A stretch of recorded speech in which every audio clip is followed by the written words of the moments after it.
नमस्कार, आप देख रहे हैं बीटी न्यूज बिहार और मैं हूं पंकज भट्ट।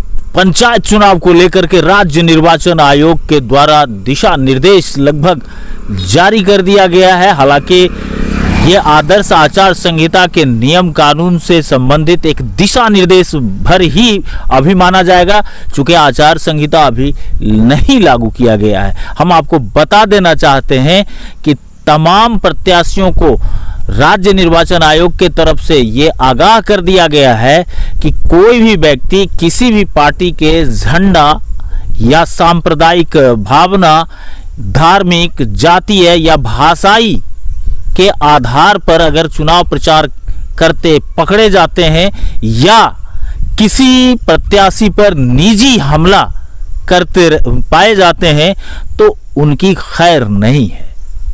जी हां, ये राज्य निर्वाचन आयोग के तरफ से पंचायती चुनाव को लेकर के दिए गए निर्देशों में से रखा गया है।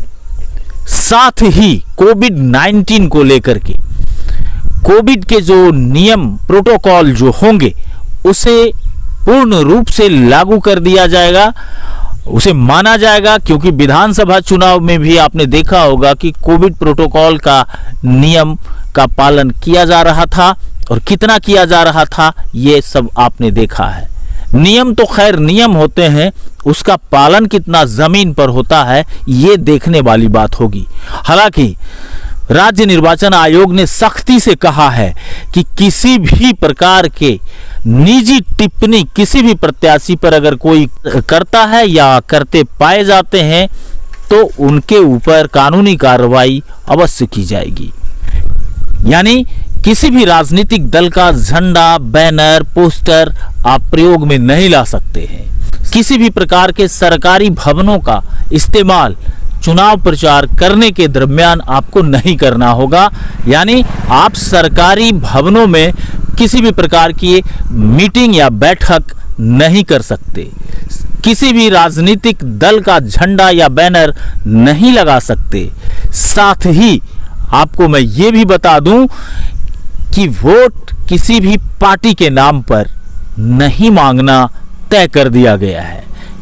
तमाम तरह की बातें कही गई हैं, विस्तार से भी आपको हम जानकारी दे चुके हैं, इसलिए आप कहीं मत जाइएगा। किसी भी प्रत्याशी के व्यक्तिगत जीवन के ऐसे पहलुओं की भी आलोचना करने पर रोक लगा दी गई है। प्रत्याशी अगर किसी अभ्यर्थी की आलोचना करते हैं तो यह उसकी नीति और कार्यक्रम, पूर्व के इतिहास पर जुड़े हुए कार्यक्रम के आधार पर देखा जाएगा और साथ ही उस पर कार्रवाई होनी तय मानी जा रही है। ट्रांसफर पोस्टिंग से संबंधित भी बातों पर रोक लगा दी गई है, जिनमें स्वास्थ्य कर्मी को अलग रखा गया है, क्योंकि कोरोना काल में चुनाव का होना है तो तीसरी लहर की आने की भी आशंका जताई जा रही है। तो इस परिस्थिति में स्वास्थ्य कर्मियों को ट्रांसफर पोस्टिंग से अलग रख दिया गया है। किसी भी प्रकार के निर्वाचन से संबंधित किसी भी अधिकारी का अब ट्रांसफर पोस्टिंग पर रोक लगा दी गई है। आप कहीं मत जाइएगा, बने रहिएगा बीटी न्यूज के साथ। हम आपको तमाम पंचायत चुनाव से संबंधित जानकारी पहुंचाते रहेंगे। तब तक के लिए नमस्कार।